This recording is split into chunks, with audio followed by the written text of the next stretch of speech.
In our last podcast, you heard part one of a conversation that I had with Scott Stripling, who is provost and archaeologist at the Bible Seminary in the Houston area.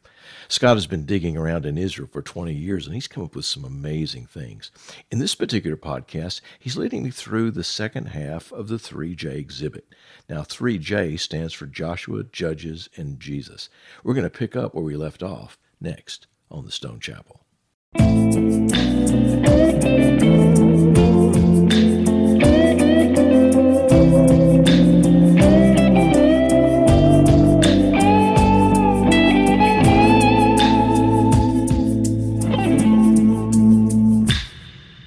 Scott, we've arrived in the world of Jesus, Roman Judea, Roman gods. I mean, there's a lot of stuff going on in this period, right? Very different than Iron Age 1. Yeah, so when the Jews achieved independence with the Maccabees, that lasted about 100 years. And then the Seleucids, once again, were trying to overtake them, and they made a big mistake. They appealed to this new world power called Rome. And when Rome sent Pompey in 63 BC, the Romans never left. The camel's head is in the tent at that point. Yeah. So in Malachi, everything's fine. We're an independent nation. Then you open Matthew, and now the Romans are in charge. That's how it happens. They come in by invitation, and there's two realities that are important. One is the Greco-Roman reality, like in Acts 14. Why did they confuse Paul and Barnabas with Zeus and Hermes? So right. Who are Zeus and Hermes? Right. We need to think about that. And then the reforms within Second Temple period Judaism, like where do Pharisees and Sadducees come from, and ritual purity and all these things that are so big in the New Testament. So here we have some Greco-Roman gods. Okay, these are on loan, from the Horn Museum. And so these were not excavated at our site. Very different kind of lamp, facial features here on these gods and goddesses, it looks like. Tyche, Fortuna, and Juno. The month of June is named after her. Oh. Okay, so Roman name Hera, she's the wife of Zeus. Greek name is Hera, Roman name is Juno, goddess of marriage. That's why you have more marriages in June than other months. So her blessing is on it. And our months of the year still come from these pagan gods. We're in March right now. Well, that's Mars. The days of the week all go back into these pagan times too. But think of Zeus. Zeus is the head of their pantheon, Jupiter in Latin. And he is a liar, a thief, a murderer, and a rapist. Not a good guy. No. And he's the head of your pantheon of gods. Now, this is what the apostles are encountering when they're taking the gospel. No wonder we read about the immorality, the amorality issues of the first century world when your gods are behaving that way. Then, same thing with, you've got Dionysus, the god of alcohol and theater arts, and sort of like Mardi Gras, Right, Mardi Gras all the time. It's Mardi Gras all the time in Dionysus's world. So they associated consumption of alcohol with infilling of the spirit, because when they drank, they felt that inebriation as if they were being filled by the spirit of Dionysus. And on the day of Pentecost, isn't it interesting that's the first thing the crowd says? Right. These guys are drunk. It's 9 o'clock in the morning. No, it's too early. Yeah, so it helps us. Here's Athena, and Paul, of course, was in front of the Parthenon when he made his famous statement, God does not dwell in buildings built by human hands. And so that's her temple. That was a pretty courageous statement that he made. That was. Now, who designed the exhibit here? Okay, so I designed it, and Jordan McClinton is my co-director of the exhibit. And so our whole team has worked together on it, but this would be the work that Jordan and I put into sort of the actual flow of how it's all going to work. Okay. We see some other kind of lamps as well that we can describe later when we see the full group of lamps. But we're looking at a lot of other kind of bowls and just beautiful ware that look like they haven't been broken before. Right. Is that possible? That's why we chose these, because they have been used, you can see. Oh, very used, yeah. It's rare for us to find complete vessels. Like once a week we get a complete vessel. 2,000 pieces of broken pottery every day we excavate, and once a week we get a whole vessel, something like that. So it's uncommon, but we chose the whole one because they would look better in the museum, of course. Yeah. But the first century items are really cool. Mirrors and fish hooks and arrowheads, medical instruments, bowls. This is like, I could have my morning cereal out of this bowl. This is my favorite, okay, because it's the right size. You could have your cereal. You could also have your coffee. I mean, it's sort of, If you were a bachelor, this is all you would need. You would just need this one thing. bottle. Just one thing. You just have to wash it all the time. That would be the problem. Well, you would need to wash it if you were a bachelor. Well, that's true. That's true. These cook pots, I mean, look at the miniature one. Is it? Oh, You just need a little water for your tea or whatever, all the way up to large ones. One of our students there with the large one we were putting back together. Now these don't have the same kind of collared No, top to them. These cook pots here. no, these are first century. What we would call the classic Roman cook pot, and they would sit on top of an earthen oven that has a hole in the top of it. So the roasting is going on, the fire's down below, the hole is on top. These sit on top of it, and then the dough from the bread is thrown on the outside of the oven, the daily bread. So three things going on at once. You got the bread cooking on the outside, the cook pot on top, and then the roasting going on inside. So you could one fire doing three things at one time. Yeah, it's very cool. How would you describe the size of these? These look like maybe 6 inches tall, something like All that. sizes, though. See, here's the miniature. There's the large, which is maybe 18 inches in diameter. So it's all the way from, say, 4 inches in diameter to 18 inches in diameter. Just like at home, you've got cook pots of all size. They had them of all sizes, too. As well. Yeah. Now, this looks like, to me, that it could be a feeding trough for animals. Is that You're right. possible? You're right. This is a manger. And this is a house that we excavated at Kerbet-el-Makadar, a first century, what we call a complex courtyard house. Notice how the animals live symbiotically. And this is a nice home, by the way. Yeah. They've got their animals here in their stable that's part of the house. Yeah. So later in the year, we're going to do a Christmas emphasis here in the exhibit where we talk about the archaeology of Christmas and how it illuminates that story. Because there's some issues for the average Western reader when they're reading that text. Like Joseph's family wouldn't let his 9-month pregnant wife into the house because they got there first. And, it just doesn't seem to add up with the whole hospitality culture. And so I think there's some clues in the text that archaeology helps illuminate. So Now, this looks like it's made out of stone. this is made out of stone, and it's a beautiful bassinet. You just get the hay out of there, the water out of there, put a blanket in there, and you can lay the baby Jesus baby right in there. Jesus. Yeah. And this looks to be a little bit heavier than 50 pounds. It's heavier than 50 pounds. Yeah, I don't think you guarantee carried this out by This yourself. I had help with. I'll tell you that. Okay. Now, what kind of stone is this? Okay, this is a replica, and so this is Okay. this is limestone, but it has been sort of hewn here. Cut Here in the U.S., Okay. but it is quite heavy. Okay. But this is very much what you would expect to see, and what you do see in the ancient world. It looks to be about 2.5 feet tall, something like Mm-hmm. that. I know it's sitting up on small blocks here today, but it's there. But yeah, I could see a baby, an infant, lying in there. And, That and size. if you picture the manger, you can see where they go in the house. And so they just have to get the animals out of there. Of course, you have animals in the birth narrative. This is why. It's sort of like the garage is attached to the house. It's a right? combination barn house, right? Right. And even the Old Testament, the 4-room house, you've got the animals on the first floor and the humans on the second floor. Right. And that was just very common in terms You know, of their way sense houses. of hygiene just a little different from ours. A little bit different. Yeah, a little bit different than ours. These look to be some of the coins maybe that you had here. Well, here we have a series of faith lessons, and we talked earlier about the coins, how silver coins have great value and how that helps us understand Matthew 15. But each one of the artifacts in here, like an alabaster jar and a tear bottle and 30 pieces of silver, and this is where we talk to folks, depending on the length of the tour, but about different faith lessons and faith applications. Now I'm looking at this. Is this an alabaster? No, this what is limestone. This is Well, Jerusalem that's limestone. Okay. limestone. It's carved out of one big chunk of limestone. Okay, now what is this item? It looks like a big bread basket. Big basin. Big base. And you can use it for a number of things, but the Mishnah gives us the exact dimensions for a foot bath in late Second Temple period times, and this is it. This is the foot bath. Could have been used for many things, but at least it does match those dimensions. And this vessel is an example of the ritual purity wave that swept through Judaism just before the time of Jesus, where they start using stone vessels. All these are stone, David, limestone. So these have been cut out of rock. Carved out of rock, either with a lathe or hand cut. That's not clay. Now, Leviticus 11 says, when your pottery becomes impure, says the Lord, you must break it.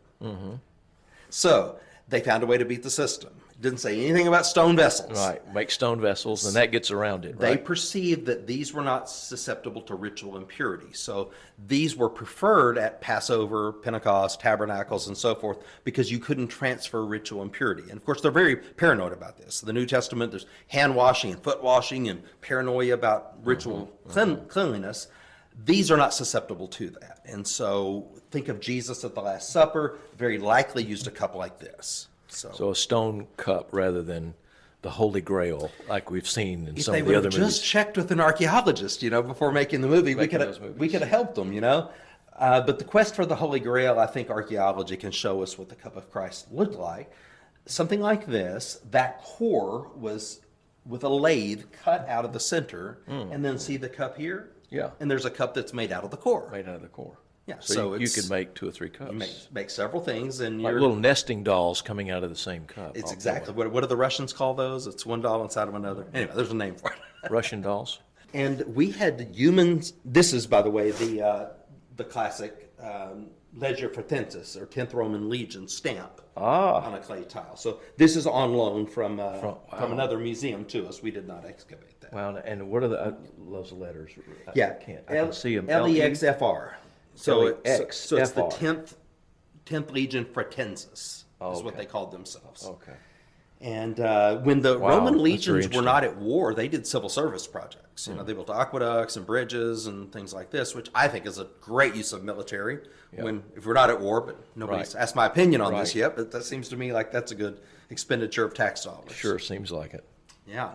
Now we found human skeletons among these vessels. 8 human skeletons, 7 females and then a boy. And this was 69 AD. That's when all of our coins stop. That's our carbon dates all point to this. Jerusalem is destroyed in 70. 1 year before, Khirbet el-Maqader, which I believe is biblical Ephraim, we'll show you in a minute what that looked like, was destroyed 1 year prior to that. These people were murdered. We found arrowheads embedded in their skeletal remains. We found tacks from military boots that were there. Their bodies were disarticulated. And Now this means this was down in a cistern. this was in an underground olive press cave. Okay. So it was a beautiful olive press cave that they repurposed as a hiding system during the Great Revolt. They had built a wall to block the entrance, but they were found. They were found. And the end of their lives must have been terrible. So for me, there's a lot of emotion when I see these objects. You're touching that basin and this cup, and I'm thinking about these were real people. With feelings and emotions. Some of them may have met Jesus or encountered him, and they saw the second temple before it was destroyed, and the end of their lives were really, really horrific. Yeah. We're looking at something pretty extraordinary here. Is there anything like it? Anything like it in archaeology so far? Nothing has ever been found like this. So it is a map of the city. It's the map of which city? Khirbet el-Maqader in New Testament times, late Second Okay. Temple period times, which we're going to look at on the other side. But this is what I believe was the village of Ephraim, John 11:34, where Jesus spent the last month of his life before the triumphal entry. We found this on this large, if you look down here at this picture, this massive stone, and we had finished the dig, we had done our drawings of the site, and then we found this. And we thought, you got to be kidding me. Someone 2,000 years ago had etched into a stone. Into a stone. So we're looking at a piece of limestone here, right? A massive piece, as That you can is, see. but what we're looking at here looks like about an inch and a half, we 2 cut inches it down, wide. Right. So we cut it to that point, then we brought it back here and trimmed it down even more. Wow. And now it weighs about 25 pounds instead of 2,500 pounds. Yeah, And we can much display better. it. But yeah. So, and it looks like this is the outer wall here. Here's the line around the outside of the village. Is this a village or is this a city? Let's call it a town. Okay. Village is smaller than a town. Town is smaller than a city. So Okay. to be a police or a city, you've got to meet certain criteria. So I don't think we can call it a city, but it is well fortified. The houses that I was showing you, we excavated, like that house is right there. And so okay. it's proportional to the things that we excavated also. So this will be on the cover of Khirbet el-Maqader Volume 2. Oh, that's terrific. That's an amazing find. Well, we always try to find parallels when we publish, Yeah. and there were no parallels. There's no name either attached. The artist didn't leave his I know. initials. Did he? It's so aggravating if they would have Wouldn't just done that. Yeah, put Larson at the very bottom. Gary Larson or something. I don't know. Or Jacob or something. Right? Yeah.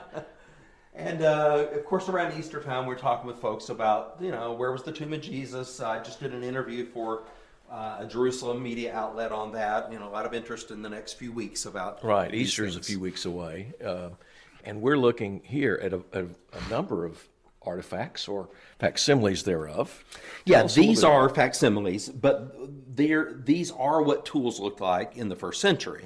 I was at Herodium. Here's a wood mallet. Looking at a wood. Let's check your reflexes on your knee right quick. Oh, yeah. Break my knee really quickly. It's pretty solid, though. Yeah, but you could use that to hewn out these stones, right? Yeah, if you have an iron chisel, but you got to hit the chisel with something, and this would be what you would hit it with.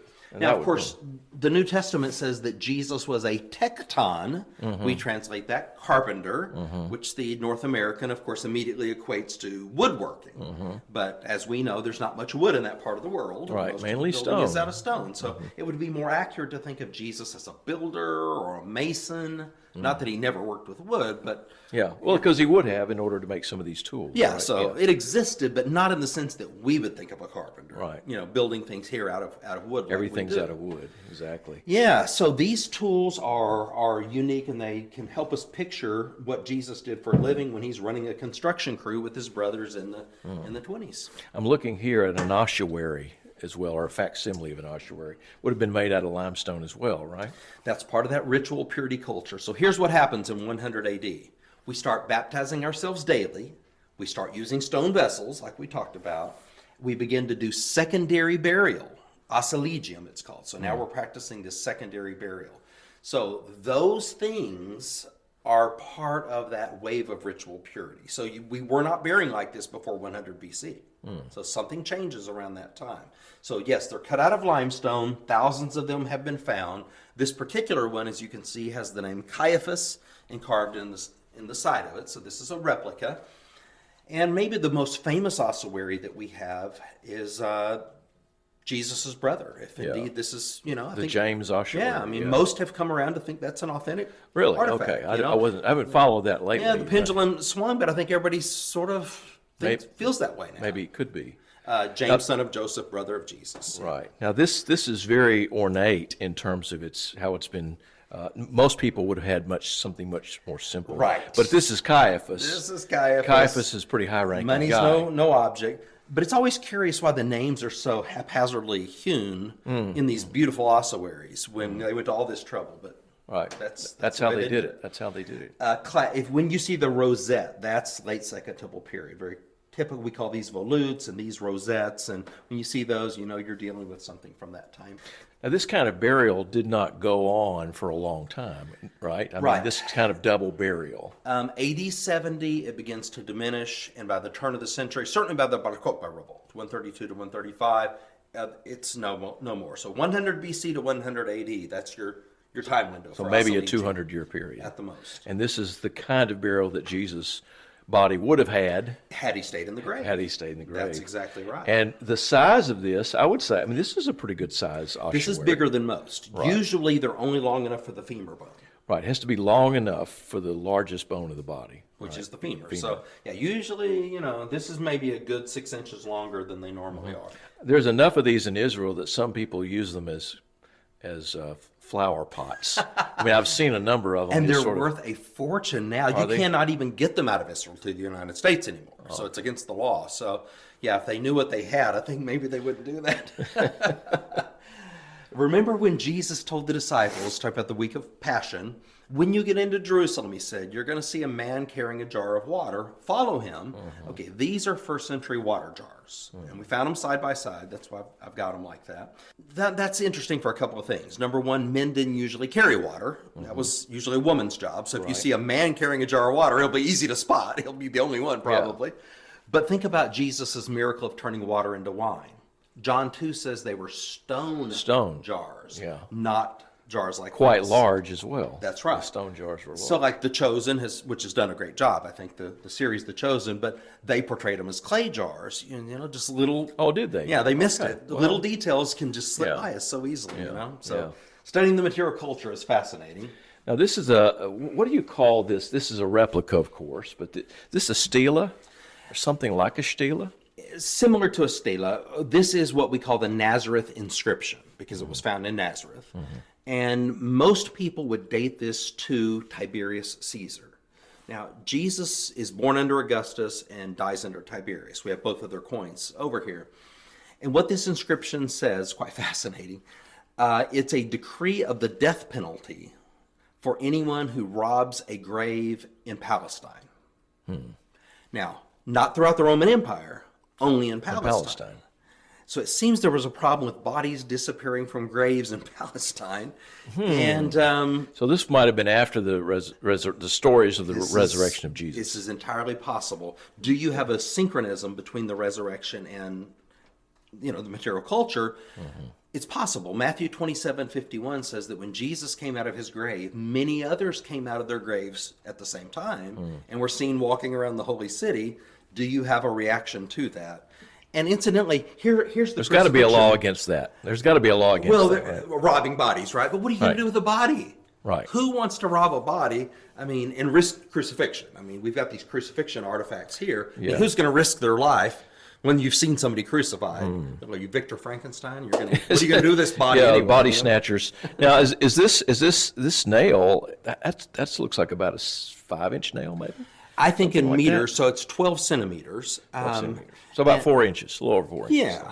The 4 crucifixion victims that we have with nails still in them are this size. Okay, 10 and a half, 11 centimeters, but this style of nail. Not like what you expect from Byzantine art. So like the big spike nail right here, that's kind of what you would expect from Byzantine art. Which looks almost like a railroad spike. And that's kind of what we picture because that's what we've seen in art. Another thing that the Byzantines did not do us any favor with was depicting Jesus with his feet overlapped where there were 3 nails. Right. Think of the country and western song, 3 rusty nails or whatever. It was actually 4 nails. And from the examples we have of crucified victims with nails still in them, the post is between the feet and the nails go from the outside in. 1, 2, 3, 4. So not on the front of the cross, they're on the side of the cross. That's right. Now, the Romans are barbarians. I'm sure if they were short of nails, maybe they did overlap somebody's feet. But the one examples we have is this type of nail, and there's 4, not 3. Yeah. And you can see a spear, a first century spear and kind of picture. Again, Jesus having his side pierced. A toga pin, what we would call a fibula. From the first century, Jesus' garment would have been held with something like that. And the soldiers, after the crucifixion, are fighting over who gets his clothing. So apparently he's wearing pretty nice clothing. The whole idea that he's a Galilean peasant seems problematic when everybody's arguing over who gets his clothing. And this is a first century die. We excavate lots of... It's a lot smaller than I thought. Well, they're of all sizes. Sizes? We've got beautiful ones that are made of lapis lazuli and different things, but this is just a simple wooden die, and you can picture the soldiers, 20-year-olds or whatever, at the foot of the cross, and they're gambling over the clothing of Jesus. And of course, then everything in there is real except the whip, which is a replica. Most men did not survive the beating. Okay, Jesus is in the prime of life. He's very vigorous. He does. Women were never beaten, by the way, and were never crucified. Only Roman citizens were beheaded. That's a gentleman's death. Non-citizens... More quickly. It's over. Yeah. The point of this is to prolong it as much as you possibly can. Inflict as much non-citizens or people charged with sedition or whatever that would be crucified. So this is similar to the spear that might have pierced Jesus' side. It's made out of bronze. It looks like it's about 8 to 10 inches in length or longer. Yeah, maybe 12 inches in length. And it's a little dull now, but I'm sure that it was sharp at the time that it was being used. Yeah, it just sort of gives us that picture of what this may have looked like when Jesus' side was pierced. Yeah. The nail that we're looking at here in the museum is called a square nail. Why is it called that? This is one of the ways that we differentiate modern nails from ancient nails, is that the shaft is square and that the head is square. So this is very typical of what you would expect to see of a first century nail. Go to a site that's very dry like Herodium. When I was in Herodium 2 years ago, just before the country closed, they had just opened up the new part that had been buried. And I was one of the first ones to go in there with the archaeologist. David, the wood, the beams, 2,000-year-old beams, because Herod built it. It's 2,000 years old. Looks like they were built last week. The nails are perfectly preserved because there's no moisture. It was Moisture very, there. very dry. And so we have lots of examples of these nails from that time period. And so there's a whole typology of the nails. But the key diagnostic is square shaft, square head. And this has been made out of iron? Yes. Out of iron. Now, it's curved here pretty significantly. Okay. Almost not Pulled quite out. 90 degrees.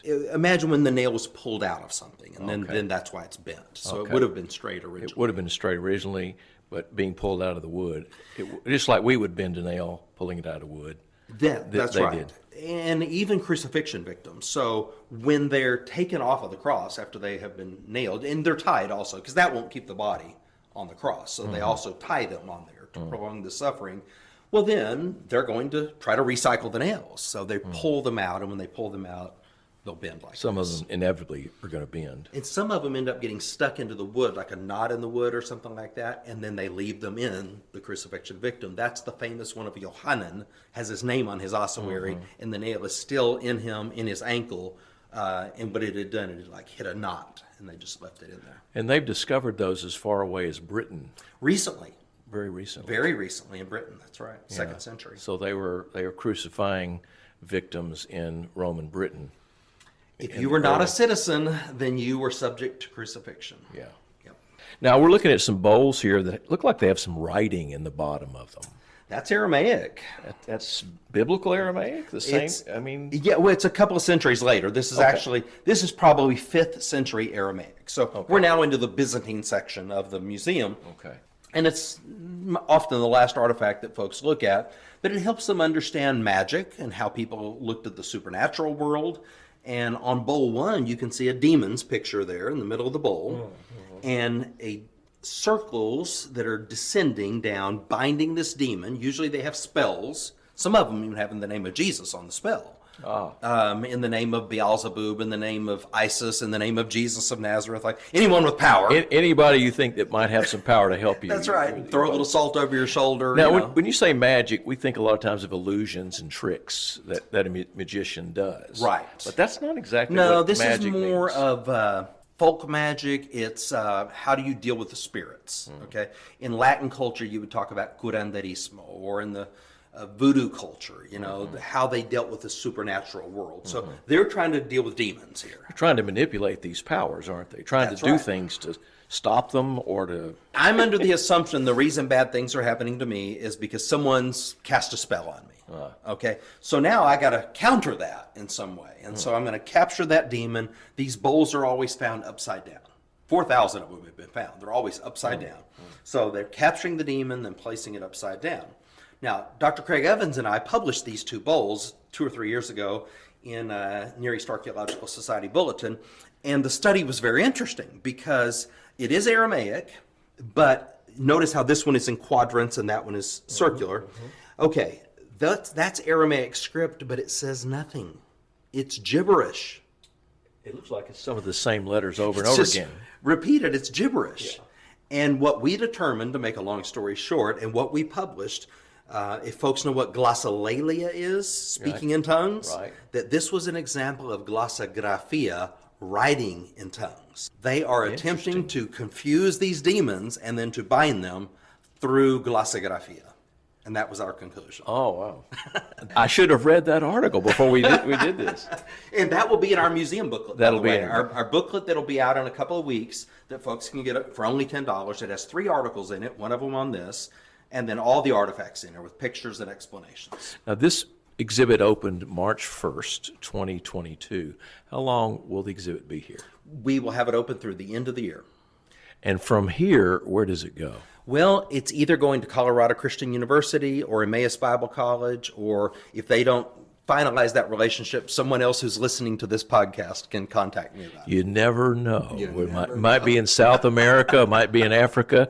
You never know. Well, Scott, thanks for your time today, Dr. Thank you, Scott David. Stripling. We appreciate you spending this time with us, sharing with you some great gems from the work that you've been doing all these years. So thrilled that I got to do it. That ends part 2 of our conversation with Scott Stripling at the 3J exhibit. It's on display in Houston, in the Houston area, at the Bible Seminary throughout the year 2022. Now, beyond that, it'll be in another city, Perhaps that'll be near you. I want to thank Janet Seifert and Kathy Case for helping us produce this podcast. Always give thanks for Phil Kagi for his great music through the years, and particularly on this podcast. If you like what you hear, please subscribe to the Stone Chapel on your favorite podcast platform. Tell a friend about us, please, and thanks for listening.